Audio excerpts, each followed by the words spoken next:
Pasok na ako sa my room. Today is our seminar. Alam niyo ba? Seminar namin yun, tapos birthday ko. Tapos dalawang seminar pa. Ang angas, di ba? So, yung birthday ko, celebrate ko sa seminar. Lakad lang ako takong room. Tapos mamayang 6 p.m. meron kami sa radyo. Ngayong 6 a.m. sa classroom na dapat sana ay sa research na nagaganap. Alam nyo, ka-family, mostly ng group ko ay nilalagay ako sa role na documentation. And kung mapapansin nyo, walang ginagawa sa preparation, video lang, tapos tambay ulit, tawanan. Kasi sa huli yung part ko, ako yung magsasend, mag-edit, and mag-compile ng videos and pictures para maging report namin individual. Hi guys, vlog ka agad.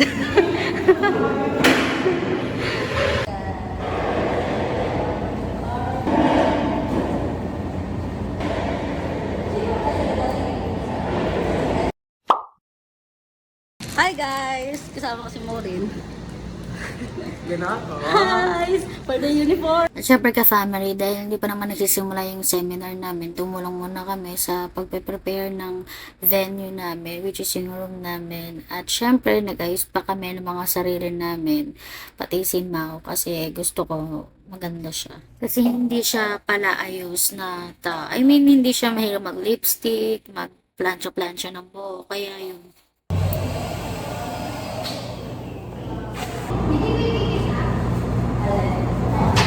change careers.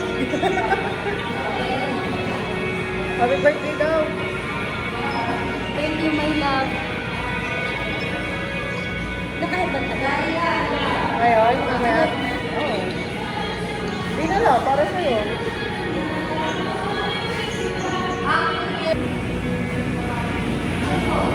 Ayan tayo. Baka masama palog mo.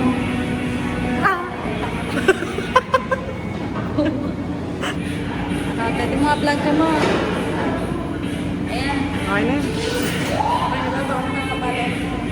Tanga, ikaw yung may gusto.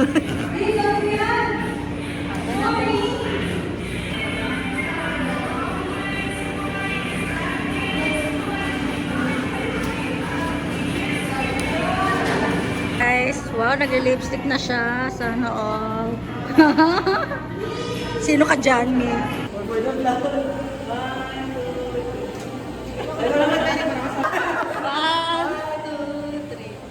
Di ata, yan. Ayun! Okay. Hi! Hi po. At ito na nga, simula na ang seminar. If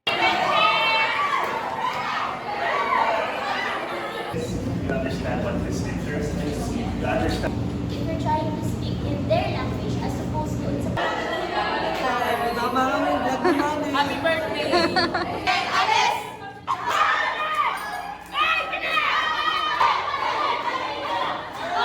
constructive criticism here dahil sa discuss namin habang sa pag-group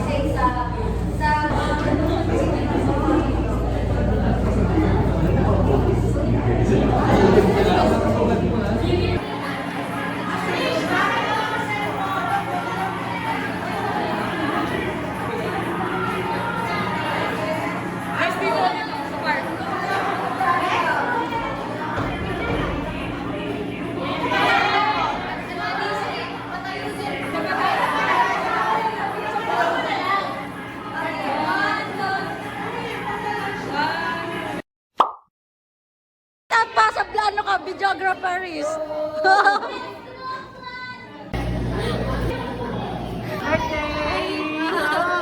Guys, so for the uwi na kami.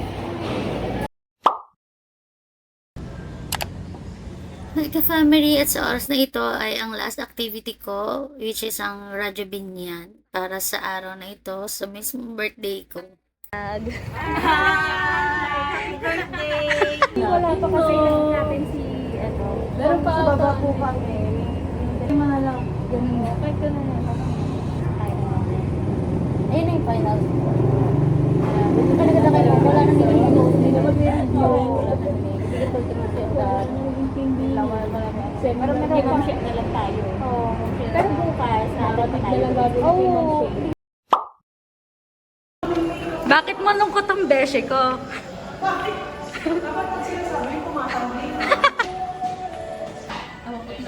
Ano yung CR? Ay, mga kasi malakas na yun. Baka kasi nanood ako mo sa Facebook. Baka paid kasi ka na promise. Yung babae doon rin na lipstick niya. Oo, kaya angat na angat siya. Mag-vlog lang. DWBC 87.9 Radio Piña in the City of Life. Okay, Miss Mary, na birthday, girl, na pulang-pula. Okay, so Miss Jane, ako, birthday niya po ngayon. Kaya batiin natin siya ng happy birthday. Happy birthday. Ayan, bago ka namin batiin ng happy birthday, kakantahan ka namin. Ayan, happy birthday, Miss Jane. Pwede ba patugtugan natin si Miss Jane na happy birthday?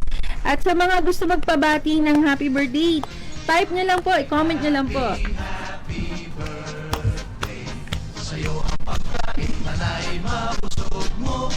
Ayan, Miss Jane, may pambusog ka ba mamaya? Ako nga ma'am, busog na po ako sa seminar ngayong araw. Okay.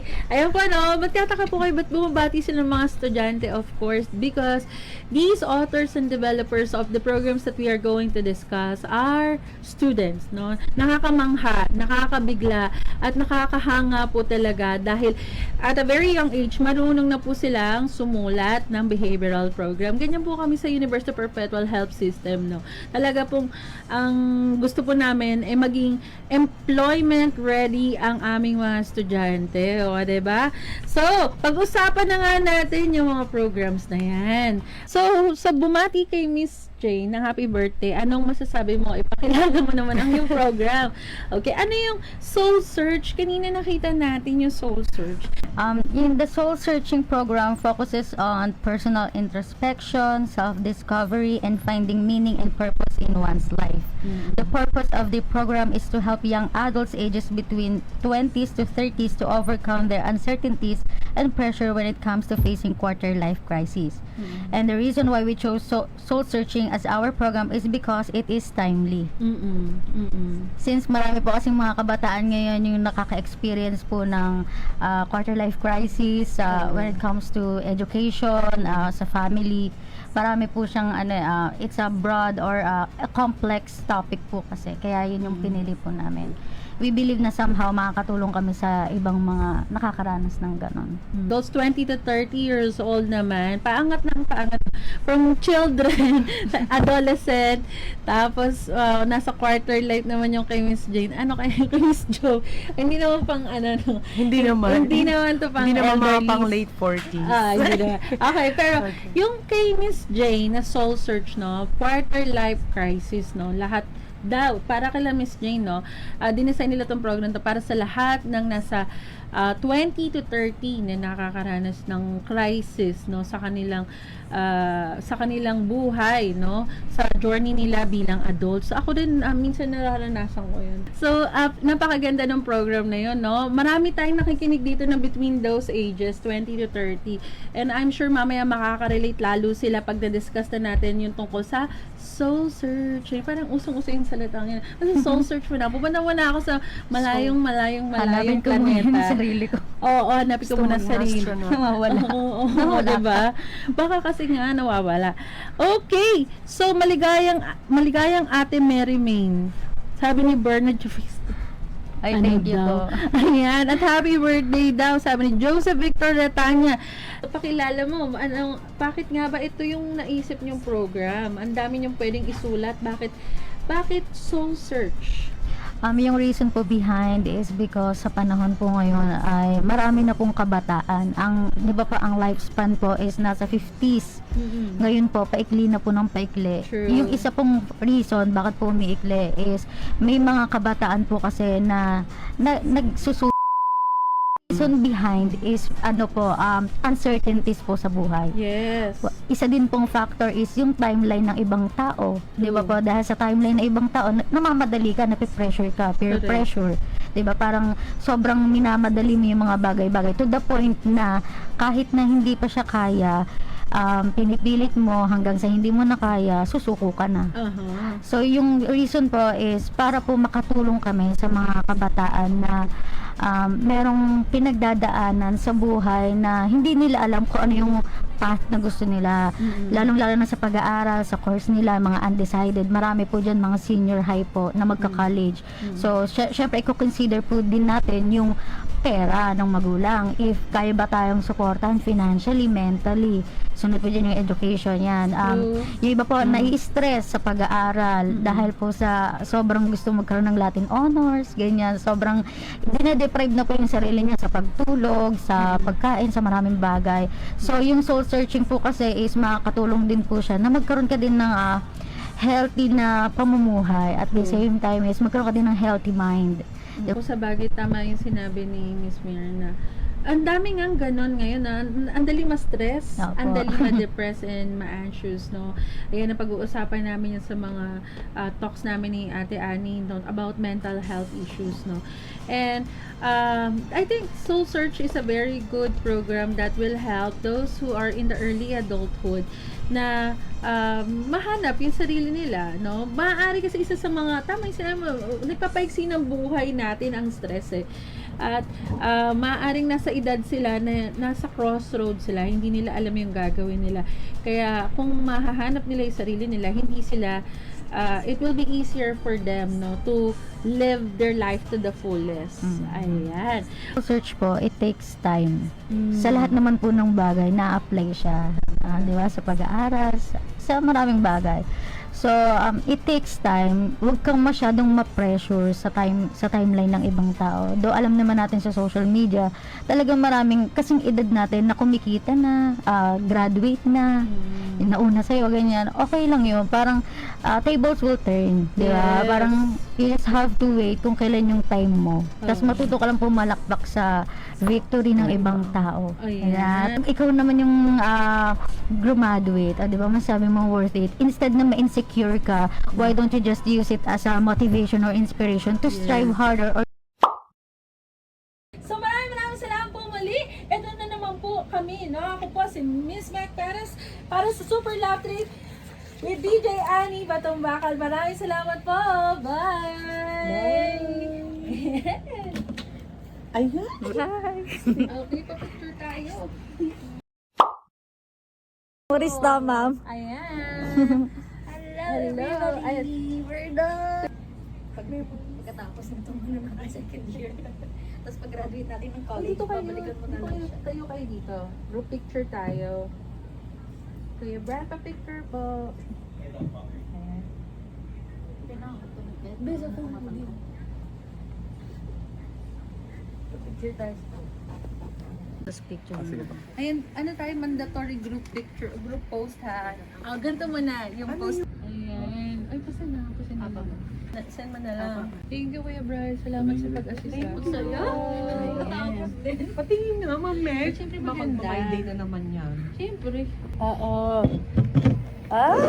Bong ages. Ang cute natin. Ayan. Pusin mo na. Hi! So, tapos na kami. It's a wrap! Hey, Raos din. Very good. Okay, dahil dyan, pasado na. Tapos na tayo. Pasado na.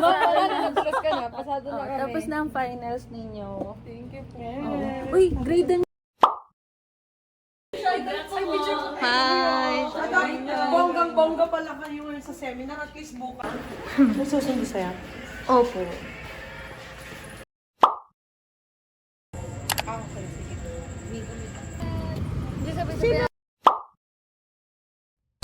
Siyempre ka-family, bilang parte ng aking birthday, huwag natin kalimutan mag-donate ng dugo upang sa ganitong maliliit na pamamaraan ay makatulong tayo sa kapwa natin na nangangailangan. Mabait ka naman talaga, dati pa. Deserve mo yan.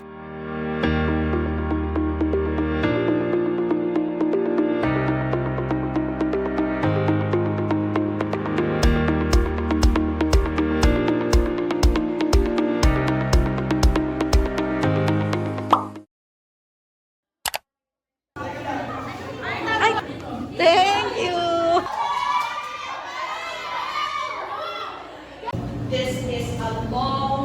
Ayun, thank you. Nakaregas. Thank you po sa pag-birthday niya po.